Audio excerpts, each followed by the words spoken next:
my son was hailed by all of Vienna, not only as a great pianist, but as one of the greatest and most controversial composers of his time. But I saw it first. I nurtured that talent in him. I had helped him become what he now was. On a stormy evening in February 1785, the elite of Vienna gathered to hear a new work from Austria's leading virtuoso pianist, Wolfgang Amadeus Mozart. The importance of what lay within this masterpiece was known to only one man, Leopold Mozart, the composer's estranged father.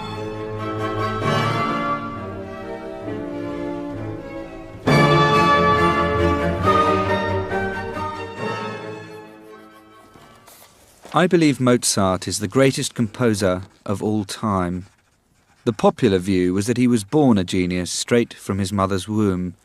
But in my opinion, his brilliance grew and developed from the loves and losses during his brief 35 years.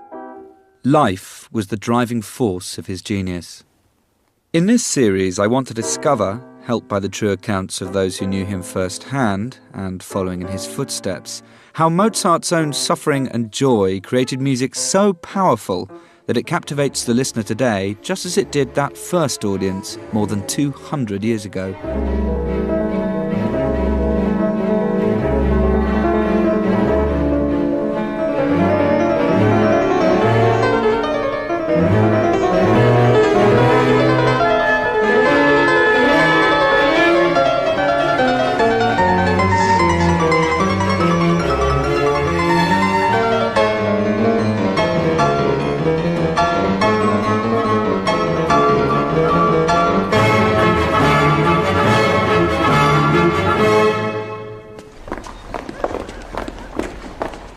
Mozart was born into a musical family. His father Leopold was the author of a famous manual on violin playing and deputy director of music to the Archbishop of Salzburg. What do you think the outcome will be, Herr Sanctum? I can assure you, Herr Mozart, the Archbishop is delighted with your composition. I heard him say so. And that his violinists will have to study them closely by Ascension Day. Leopold's family was small but close. Maria Anna, his wife, for whom he'd been disinherited for marrying beneath his station. His daughter, Nan Earl, herself an accomplished keyboard player. And little Wolfgang, 4 years younger and the apple of Leopold's eye. My little brother had a passion for knowledge. His tasks occupied him completely. For example, when he was doing sums, the table, chairs, walls, even the floor were covered in chalk figures. One day my father came home from work and found Wolfgang busy scribbling away. He must have been about 4 at the time. Papa asked him what he was writing. "A keyboard concerto," replied Wolfgang, "and I've nearly finished the first part." Papa was, needless to say, very dubious as to this assertion, but he had a look at the manuscript.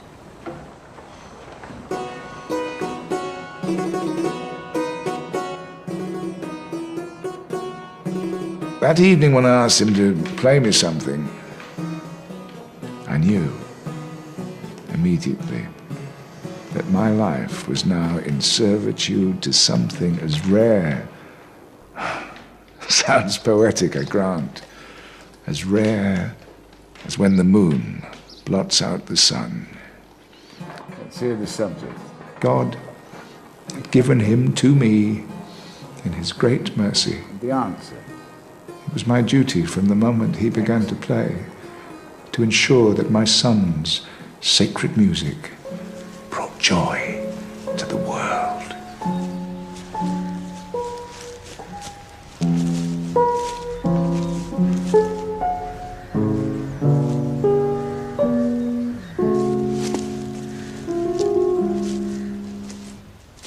From the beginning, his father was terrified by the boy's fragility. The boy was particularly disturbed by harsh, discordant, excessively loud sounds. So to make sure that this wonder, this miracle of nature, was not deterred by such sensitivity, Leopold asked me to sneak up on him unawares with my trumpet. When I blasted him from behind, Wolfgang's face drained of blood, and to his father's shock, the boy quite fainted. Aware of his son's sensitive condition, Leopold's excitement remained undiminished. As a composer himself, he already recognised that the boy was writing something of real value. If Leopold could secure release from his duties in Salzburg, he would have the chance to transform his family's fortunes. Does not do to keep his grace waiting. Finishing his scores. He's waiting. I've been working through the night and the night before. Leopold was desperate to share his son's talents with the wider world, but his duties to the Archbishop remained an obstacle. Mozart. Ah, my scores. Wonderful. I understand you wish a leave of absence from your duties here in Salzburg. Your Grace, my son Wolfgang has a gift, sacred in its singularity. It will be your discerning taste and perception that would be admired far beyond these city walls. Should myself and my family be given your blessing? It is not my name, but that of Salzburg that should, most probably will, benefit from your efforts. Godspeed. Your Grace is too generous. Too generous.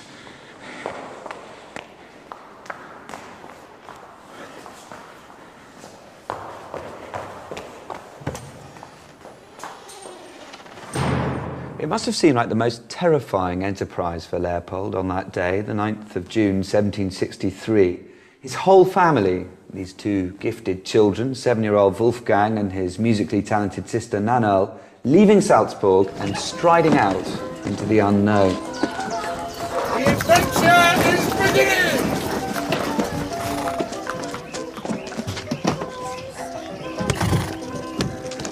It was, I think, the make or break for Leopold, testimony perhaps to his great sense of self-belief. Take care of those instruments, some of them are very fragile. He had to provide for everything. Look after this for Wolfgang, he'll be very upset if... Servants, horses, carriages. He engaged the services of a Mr. Winter to act as their hairdresser and valet. They needed clothes to impress, and perhaps most expensive of all, a carriage and 4 horses. He was risking everything on the talent of his own small son. Wonderful feeling that morning. Escaping Salzburg had to be the best thing for my son. Only by his inhaling, how can I put it, the scent of a better class, feeling the adoration of 1,000 upon 1,000, could his musical education take flight. It wasn't luxury, but then how cosseted were the ancient Greeks aboard their trireme, with our loyal servant, Mr. Sebastian Winter, at the helm to guide our voyage. This truly was our Odyssey.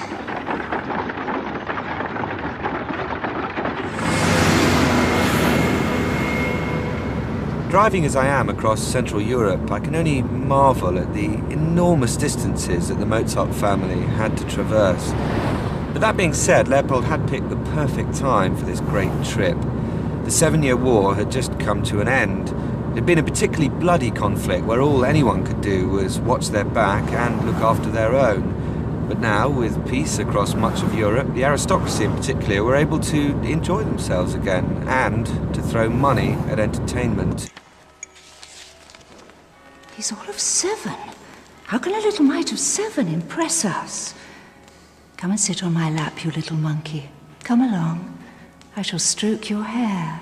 He's so tiny, just like a doll. Play for the ladies, Wolfgang.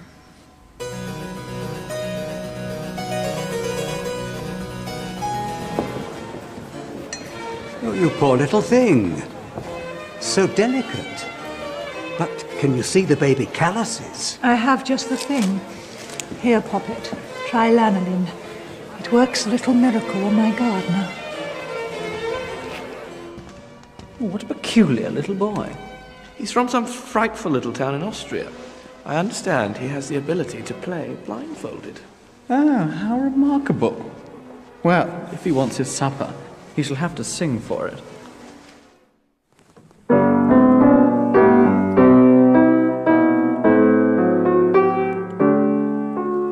When the tiny Wolfgang was asked to play, what most astonished his aristocratic audience were his powers of improvisation. He'd be set a challenge, usually in the form of a bass line, something like that, and then he'd have to immediately come up with a complete piece of music based on that. So, 1 minute, maybe he'd do...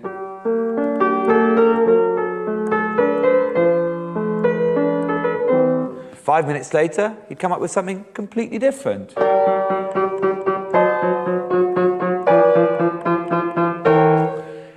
And apparently, the seasoned composers of the day, the great musical minds, would come in one by one and challenge him to an improvisation contest. And several hours later, they'd stagger out, exhausted and spent. Mozart would bounce off the stool and say, "Any more?"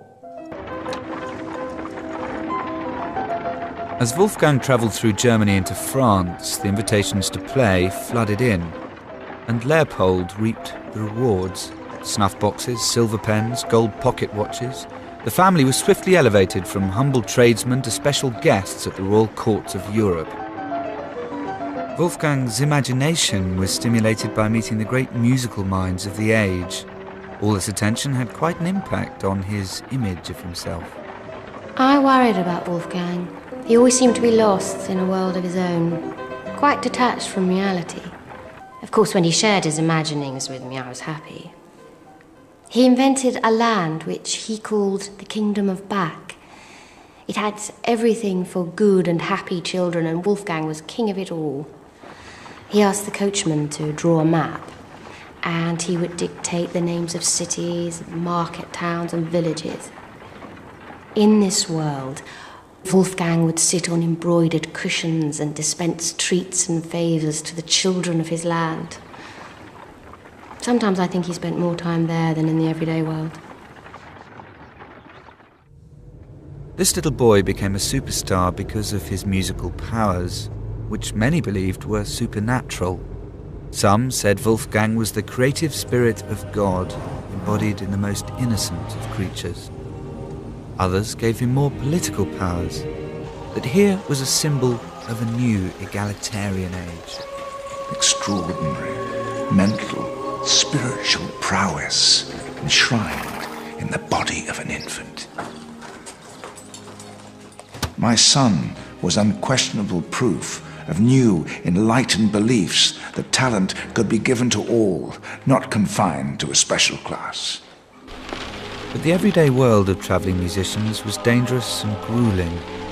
In the warmth of my car, I can't begin to experience the cold and wet that forced the Mozarts to wrap their children's feet in felt and bury them beneath the straw that lay on the carriage floor. And deprived of fresh food, the family became malnourished and sick. As months turned into years, Wolfgang had to learn the hardships of life. Winter stiffened bones suffering from rheumatoid arthritis, and fever left him deathly sick for 2 months. But illness wasn't the only problem. The coach itself began to buckle under the strain. Bastard! What do you see, Patrick? How did Leopold justify a project that resembled not so much a heroic Greek odyssey, but a travelling circus with its prize freak for hire? I wasn't only a father and a teacher, but a missionary. What was my advancement at court compared to my divine task? Showing those who were beginning to doubt that miracles did exist. In early 1764, the Mozarts even crossed the perilous Channel to perform to an expectant English public. Ladies and gentlemen, silence, please. The greatest prodigy that Europe, or even human nature, can boast of is, without contradiction, the little German boy, Wolfgang Mozart.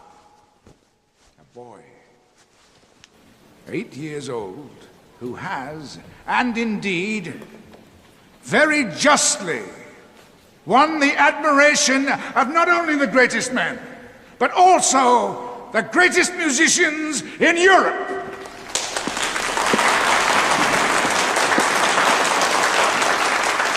Leopold rented a theatre in Soho, selling tickets at 10 shillings and sixpence, about £40 today, to those eager to hear the boy who had charmed mad King George himself.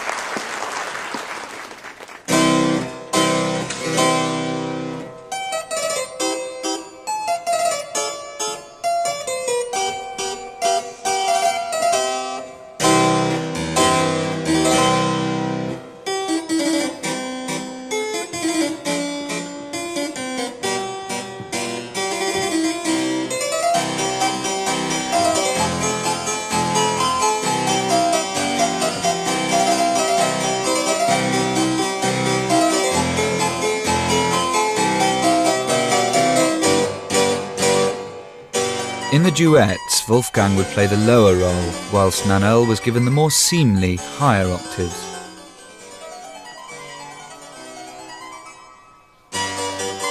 Little Wolfgang can't help showing off his compositional skills with all these trills and playful little scales.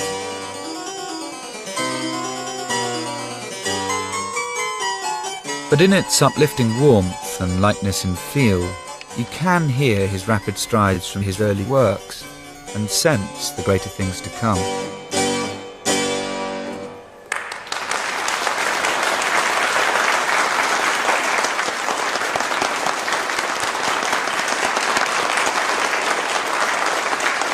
Ladies and gentlemen, for your delight and wonder, the boy will now play a concerto without sight of his own hands.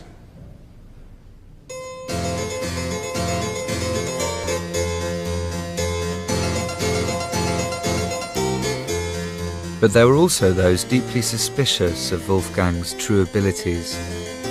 The English authorities appointed a jury to assess whether Leopold was being truly accurate with his claims that such extraordinary compositions came from the head of an 8-year-old boy. I was charged with submitting tests to the Royal Society. I have to say I had doubts as to whether the father was being truly accurate with the boy's age, although he certainly had a most childlike appearance and disposition.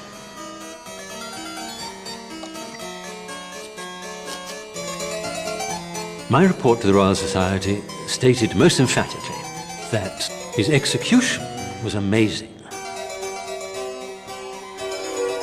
The scale clearly preponderated on the side of Mozart, and that he was as worthy as our own Handel of receiving the title prodigy.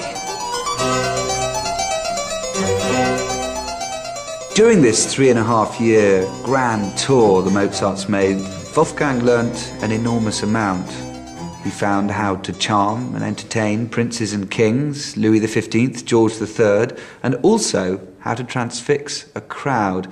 And one of the things I love about Mozart is that even in these formative years, his music was for everyone.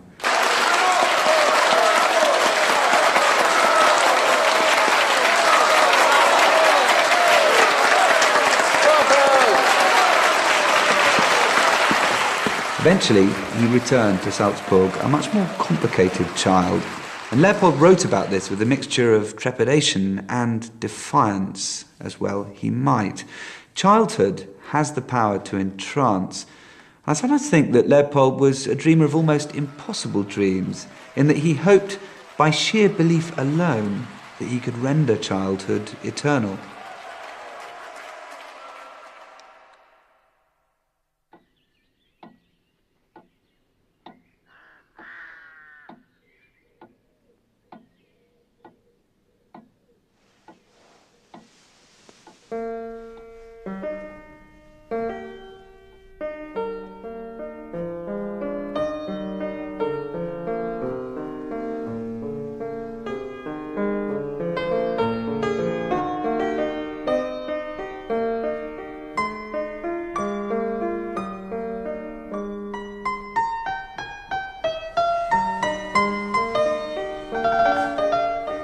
difficult time.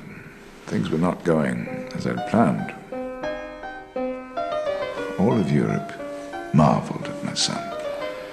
But in Salzburg, his great merits went unrecognized. He should, at the very least, been offered a post as court composer, but I would sooner trust a horse trader, a soothsayer, a mountebank, and one of those seething, envious, backbiting nobles of the court.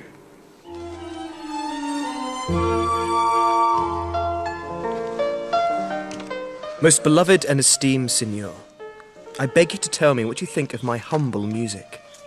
We live in a world where the arts should be encouraged, so that we may enlighten one another. But in the country where I live, music must struggle even to exist.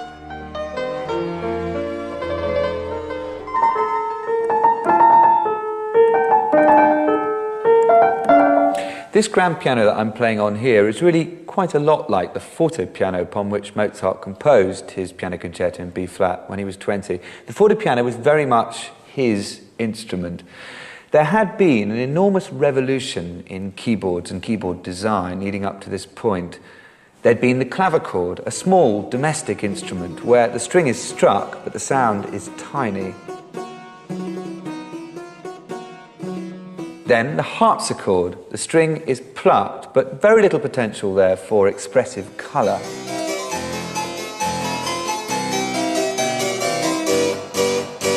And then there was the fortepiano, which by the 1770s was undergoing a revolution of its own in terms of the way its action was designed.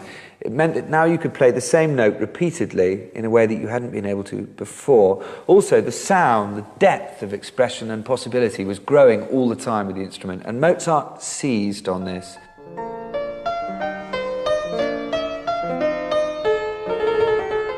But here, in this B-flat major concerto, there is actually a sense of being hemmed in, of constriction in this music, which must have been very much how Mozart felt being stuck in Salzburg.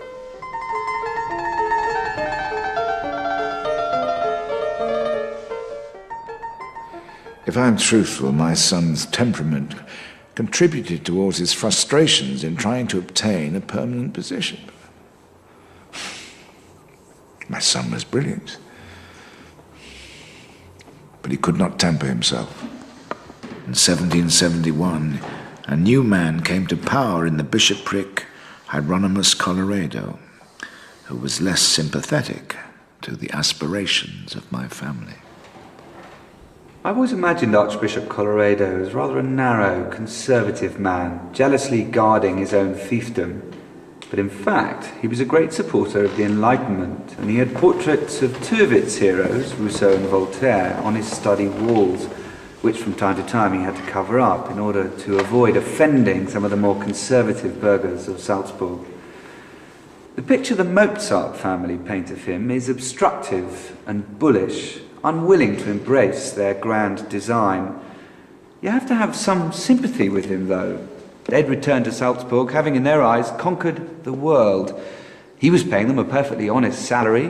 Why should he bend his will to their every desire? Oh, Father, I bet you a kreutzer that you can't hit our musical friends from Italy. I'm perplexed at their newfound ascendancy in the diocese. Their playing is sodden with sentimentality. Signor Baldoni has been silenced. I'm serious. The theatres are closed, our concerts curtailed, the mass is shortened. Our prospects do not look good. Your Grace, most worthy Prince of the Holy Roman Empire, my father begs you to allow us to travel for a few months in order that we can make some money. You refused to grant such leave. Our situation is pressing, and you object, my gracious Prince and Lord. My father has dedicated himself to my education, and I owe it to him to lighten his burden. So the court musician wishes to dictate when he plays and when he doesn't. And do they really think that I believe that this is written by the son and not the father? So they wish to seek their fortunes elsewhere. And so they shall. Tell Mozart the younger that he may travel, but that I'll not have the treasury drained by the father's absence. Frau Mozart can nurse the boy.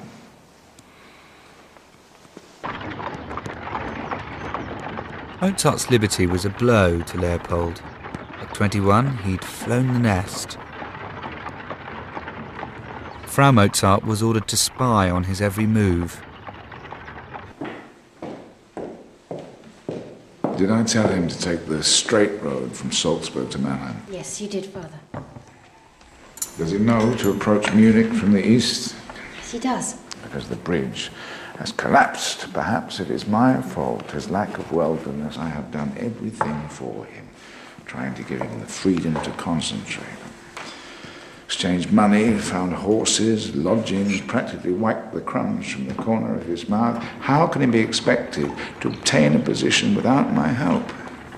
If he fails, everything is lost. It seems as if the more distance Mozart put between himself and his father, the more he dallied and avoided employment. Mozart had tasted freedom, and he had a novel supply of excuses for why hard cash wasn't being sent back to Salzburg. No money, but another fine gold watch. What one needs on a journey is money, and now I have 5 of the things. I'm seriously thinking of having an additional watch pocket on each leg of my trousers, so that when I visit some great lord, I shall wear all my watches, and then it will not occur to him to present me with another one.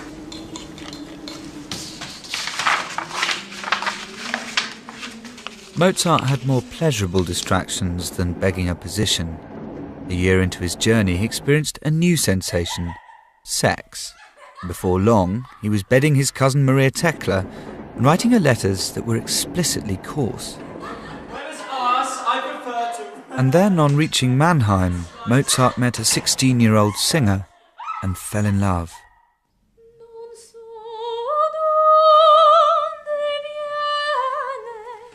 That's it. Mademoiselle Aloysia Weber sang 3 arias to me. Excellent. As far as the singing is concerned, I would wager my life that she will bring me renown. She has greatly profited from my instruction. We will go to Holland and then to Switzerland. You, Father, must do everything in your power to get us to Italy, where I can write opera and she will sing.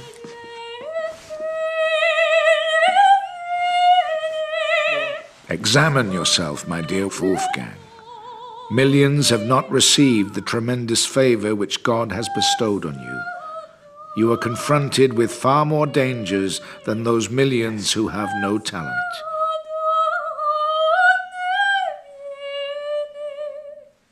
What a responsibility, and what a shame if such a genius were to founder. Beautiful. Leopold now dedicated himself to tearing his son from Aloysia. As he saw it, his whole life's work depended upon it. Classic parent behaviour here, I think. Father sensing control of his son slipping through his fingers, so he goes off the deep end. And there's an amazing letter he wrote on the 11th of February 1778, which is a torrent of anguish, self-pity and threats. He orders Mozart to Paris, claiming that he'll be otherwise utterly forgotten by the world. Yes, I told him he risked being captured by some woman and dying, bedded on straw in an attic full of starving children. What else could I do? If you'd have been a father, you'd have done the same.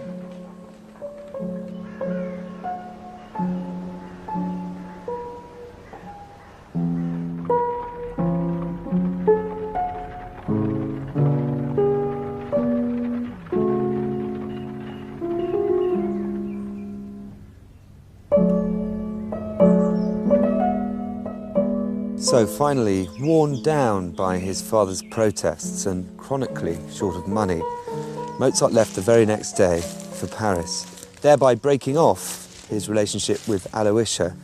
Now, you might think it was easy enough to dismiss that as some kind of youthful fling, but I think that'd be very wrong.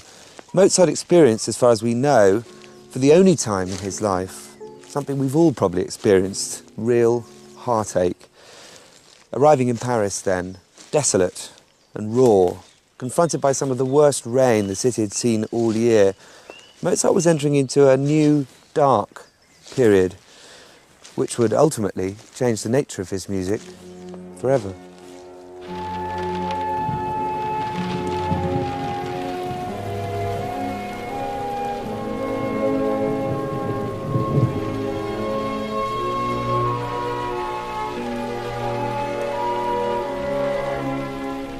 My dearest father, I have some very distressing news for you. My dear mother is very ill. She has been bled, but complains of shivering and feverishness. The doctors give me hope, and we must remain calm.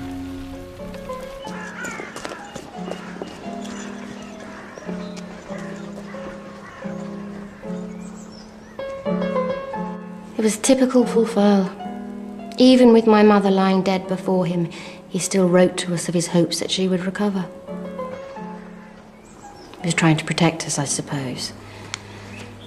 He asked close friends to be on hand for Father when the sad news reached Salzburg. Despite everything that happened, I'll always remember how he tried to protect Father when Mama died.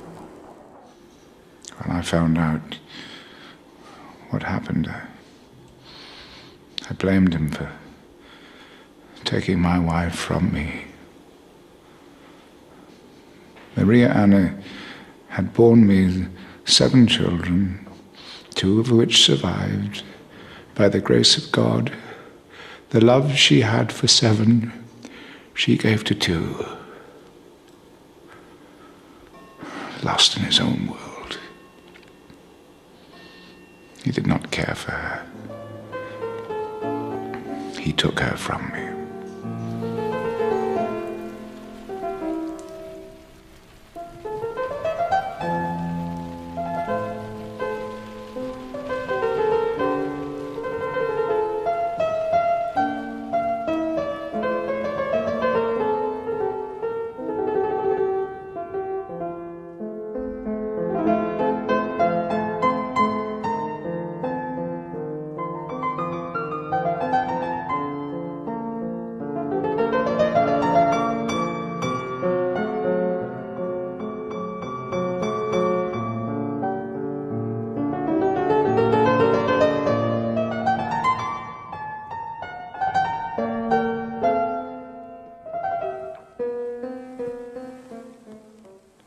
There can be no greater expression of the suffering that Mozart was experiencing than in his A minor sonata, which he wrote after his mother's death.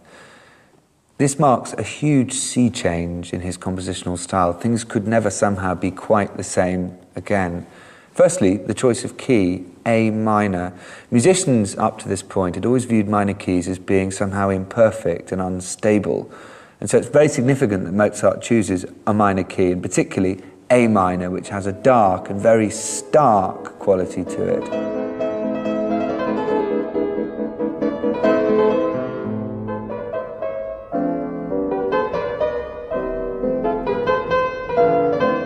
Also, there's an enormous sense of contrast through the piece, so that you get pianissimo butting up against fortissimo, very soft against very loud, in a way which simply had never been seen before in a keyboard sonata.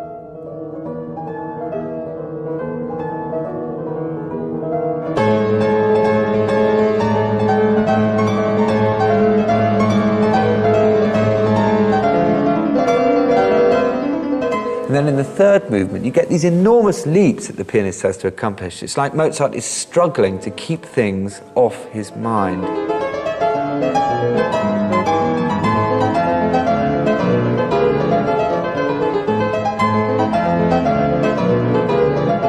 And the way he ends the movement is so abrupt and unsatisfactory, charging forward, sort of beyond the buffers.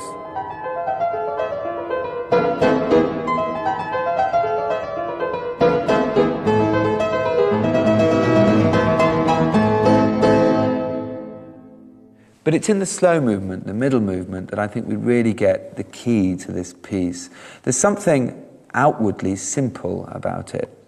Almost, well, certainly from my point of view, as if it's daddy music. It's about his father. It's about the sense of separation from his father, the umbilical cord being ripped.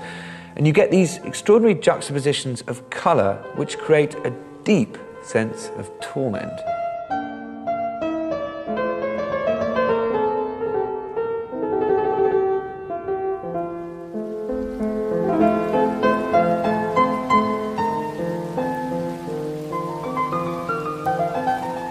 In early 1779, Mozart returned to Salzburg and the watchful eye of his family. After such freedom, how caged he must have felt, once more a lowly court musician.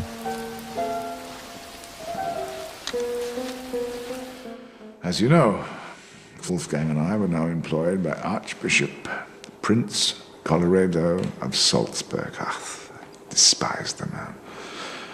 Be that as it may, things came to a head in 1781 when the Archofer, which is what we called him, decided to visit Vienna, bringing an entourage with him, including Wolfgang.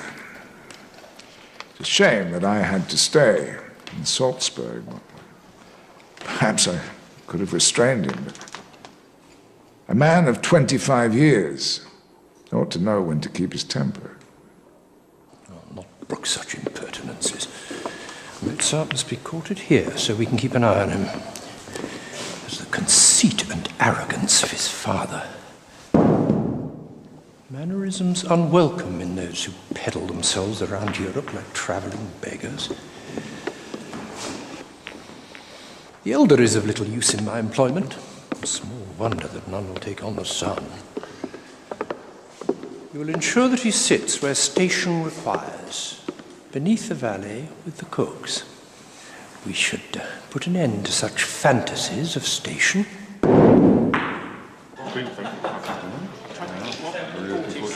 We are here in Vienna, and Colloredo will not allow better terms. The inhuman villain. Oh, that's what he is. A villain. I am seething with rage, for twice already he has said the greatest sotties and impertinences to my face. He called me a rascal and a dissolute fellow, a cretin. Oh, I do not want to write to you all the things he said.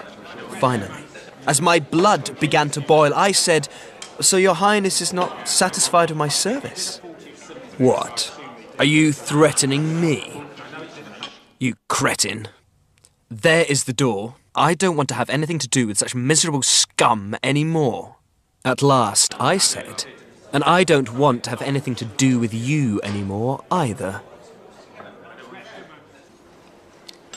These letters from Wolfgang are completely wild.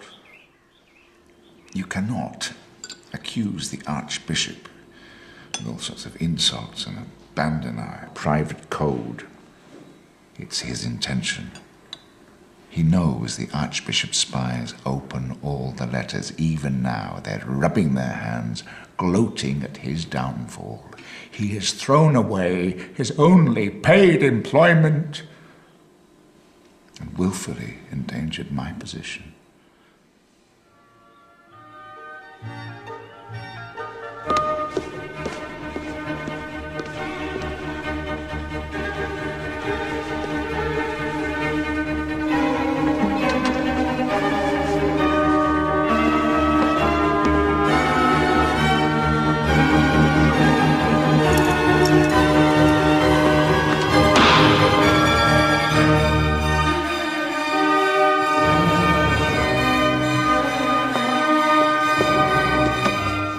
Mozart came with his letter of resignation.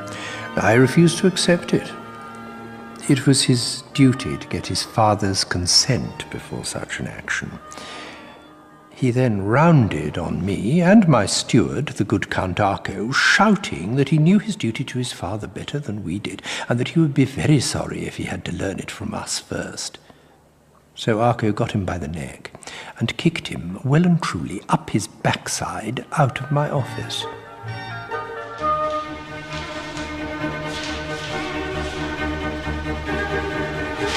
You say that I have never shown you any affection and therefore ought now to show it for the first time. You add that I will never sacrifice any of my pleasures for your sake. To please you, I would sacrifice my happiness, my health and my life, but my honour, that I prize above everything. We had constant rumours about Wolfeld's behaviour in Vienna. Drinking, womanizing, creating all kinds of scandal. My father was quite tortured by it. Me, I just thought, yet again, little brother inventing the rules for himself. If only I had gone to Vienna, I would have calmed him down, helped him to live a more ordered life. I wanted to be with him. But father still needed me in Salzburg, and he never requested to visit. He was too proud for that. But I knew what was going on in his heart. On the question of Colorado, it was unthinking, disrespectful to me. That's all I have to say. This was a decisive moment for Mozart. Free from Colorado, he was free from his father. At last, he had the chance to unleash his almost obscene powers of creativity in the most exciting city on earth. Vienna in 1781 was a bit like Berlin in the 1920s. It was the place where musicians and artists of every hue were flocking. Also, there was a new emperor, Joseph II, who called for freedom of speech, an end to censorship, and was busy building a whole new social landscape where anyone, regardless of background or breeding, could become someone.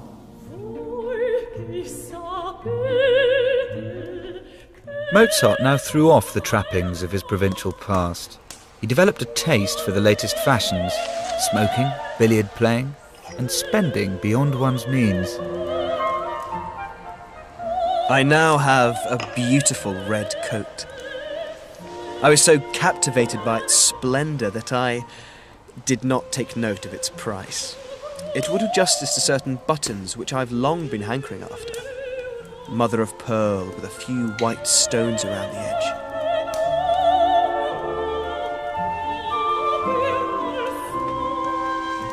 Why is it, I wonder, that those who cannot afford it would like to spend a fortune on such articles, and those who can pay do not do so?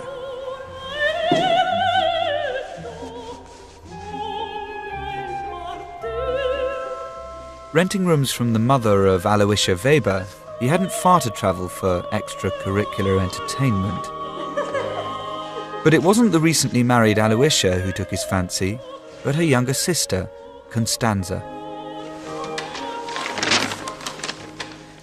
Dearest father, you remember Aloysia? Well, the middle Weber daughter, dear Constanza, is the martyr of the family. She is the cleverest and, in short, she's not ugly. But not really beautiful. She has no great wit, but enough common sense that I love her and she loves me with all her heart. Signed, I suppose, you're Apollo of a son.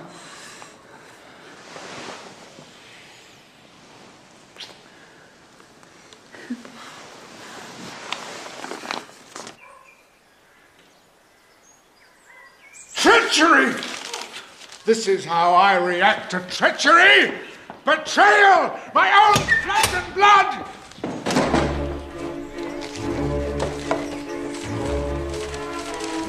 How could he agree to such an arrangement? To marry this girl within 3 years or pay her money for the rest of his life? Papa kept the archive, all Wolfeld's former work, and would only release copies one at a time if he asked. It was right that he administer such control. Oh, he must take me for an idiot. This Constanza Weber is clearly a prostitute and a guardian, a pimp, a panderer, a low peddler of dank flesh. The Mozarts are unjust. It's true that my mother and guardian drew up such a document, but I was shocked to see such preconditions. I called Wolfgang to me and asked directly whether he loved me. He said yes, he did. And so I immediately ripped the document in two. If I had my way, she would go down in history as the woman who corrupted my son, broke up my family, and my dearest Nunneral, who stayed ever by my side. She shall have whatever riches I leave behind. My brother wrote to me protesting as to how there can be such monsters in the shape of my father, and that he would write to him and call him worse than the devil, and that he would marry Constanza Weber with or without our papa's consent, which he did, and my father and I, no, we never forgave him. His father's consent was withheld until after the wedding. He was torn apart by it. And the feelings came out in other ways. I saw all the suffering, the pain, and the guilt.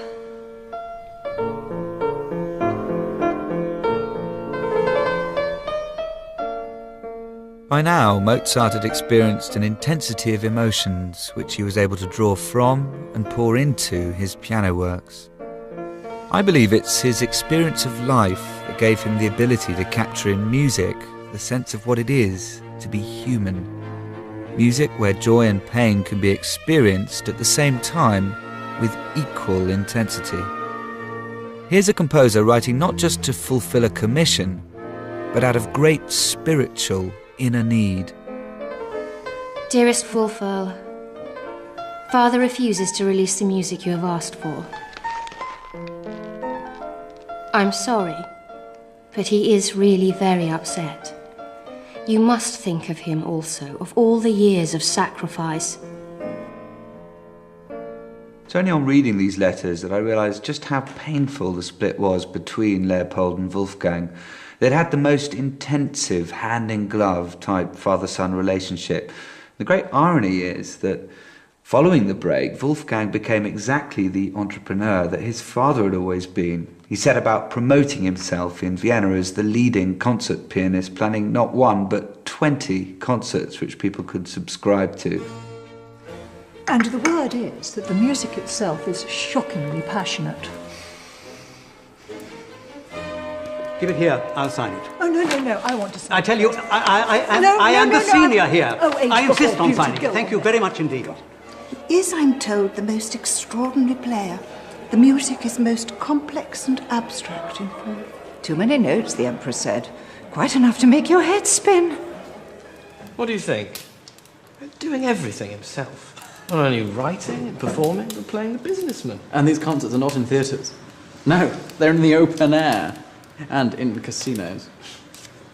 Mozart's new subscription concerts were an astounding success. They were the must-have tickets in town. Anyone who was anyone wanted to be there. He was also attracting a broader audience, the newly empowered middle classes. This was gripping music, which spoke directly to its public, a public that was already falling over itself to hear this great new athlete of an instrument, Mozart's redesigned forte piano, an instrument that was capable of taking the orchestra on equal terms in full-blooded dialogue and debate. And so by harnessing the great potency of this new instrument, coupled with his own creative brilliance, Mozart created the modern piano concerto.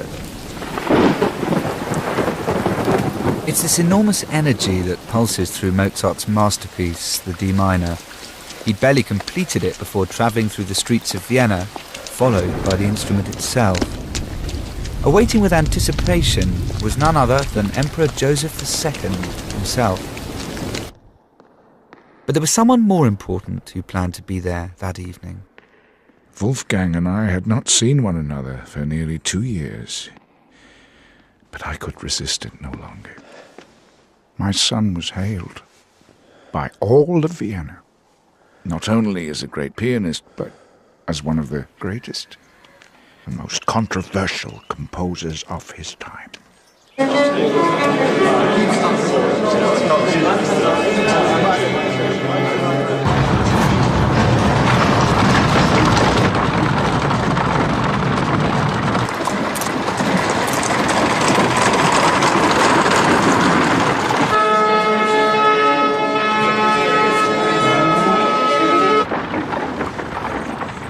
Vienna has heard of the concert.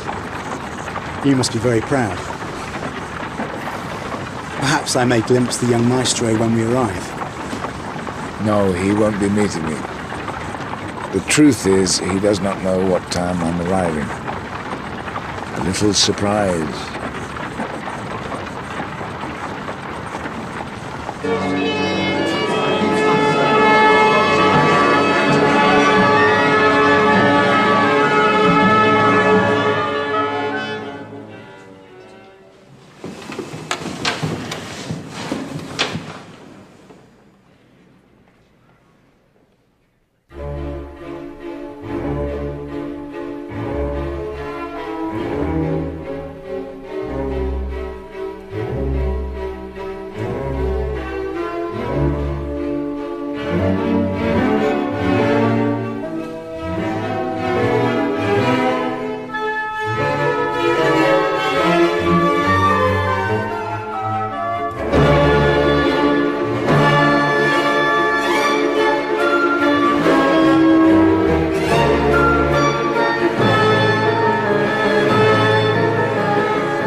As Leopold sat listening, the music he heard defied convention.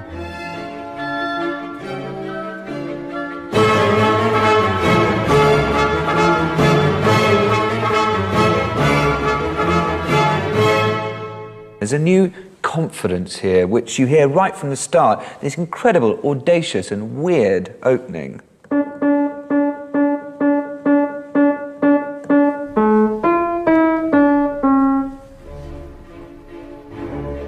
Normally when a composer starts a piece of music, he lays out his stall with the big tune, but this is a non-tune, shows supreme command.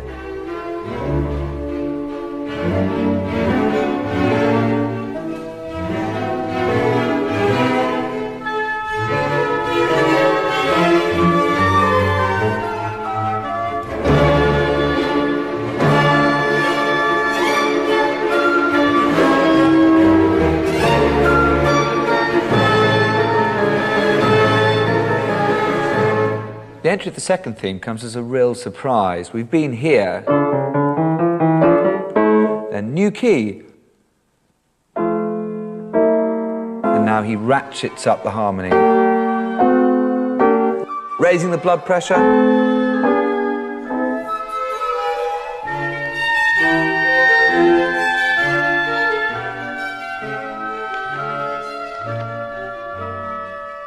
Another remarkable thing about this concerto is the writing for the woodwind. They too have achieved emancipation, a sense of liberation.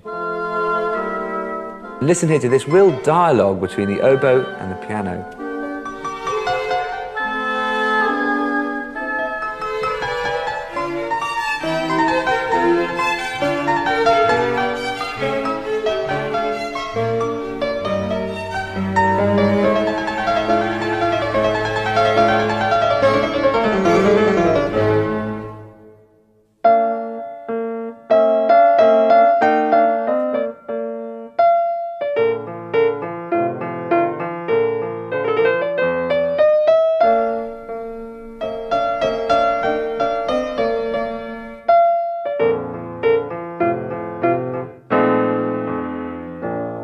There's a great childlike simplicity to this theme which opens the second movement of the D minor.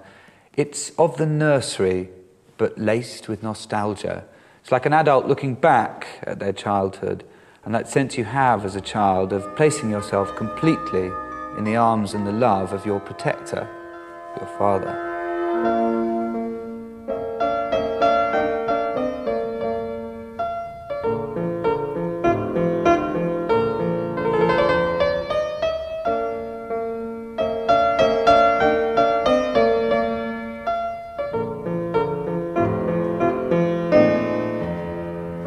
As ever with Mozart, there's a contrast. The floor falls away from the nursery and we're suddenly in a nightmare, a tantrum, a huge conflict between the orchestra and the soloist, between father and son, neither prepared to give way, a realization perhaps of just how far Wolfgang and Leopold's relationship had moved apart.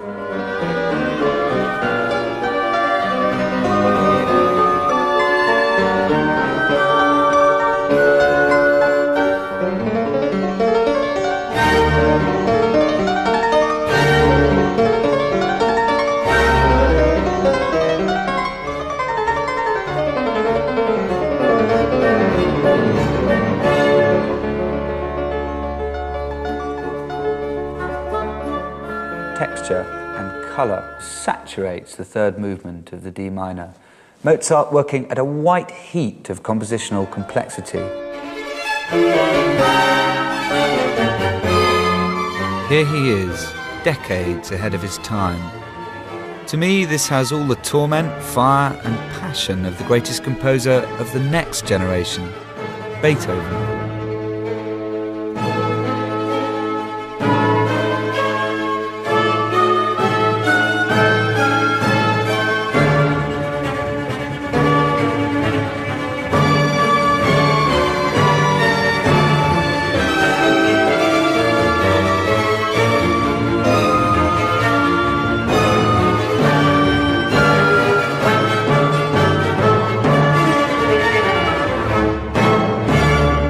It's extraordinary just how much Mozart can make the piano and all his mature music echo our lives. He plumbs the depths of his own experiences, both great and tragic, and has to write music which expresses it. As such, I believe he is the first great musical romantic.